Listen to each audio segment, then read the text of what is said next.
Having dyslexia can be tough.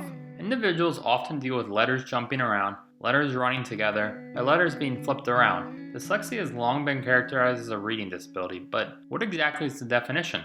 According to the International Dyslexia Association, dyslexia is characterized by difficulties with accurate and/or fluent word recognition and by poor spelling and decoding abilities. Secondary consequences may include problems in reading comprehension and reduced reading experience that can impede growth of vocabulary and background knowledge. The transition from high school to college can be difficult on anyone, but it is especially difficult for students with dyslexia. For starters, there are less accommodations in college. With there being more people in college, it can be much harder for students to get the assistance they need. Many counseling centers on college campuses are overwhelmed and understaffed, so it can be difficult to find help.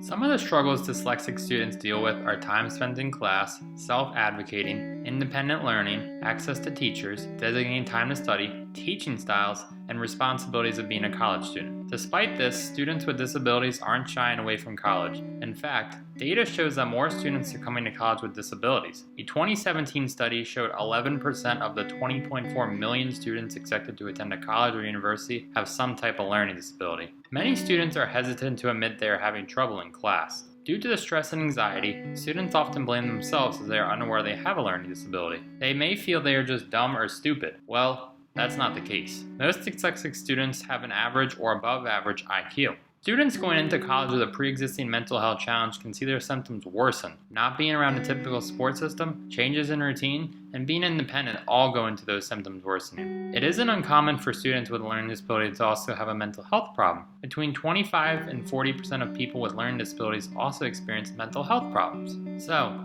how can universities further help students with dyslexia? The biggest thing would be to add more advisors. As we mentioned earlier, most counseling centers at campuses are understaffed and are unavailable to help everyone. Each case of dyslexia is different, so each advisor would need to be prepared for any situation. Another initiative is to give students longer to complete papers and tests. Dyslexic students often struggle to finish tests as fast as other students, so more time would greatly reduce their stress. Same goes for writing a paper because the stress of having to finish on time can give them anxiety. If anyone is looking to find out more information about dyslexia, please visit dyslexiaida.org.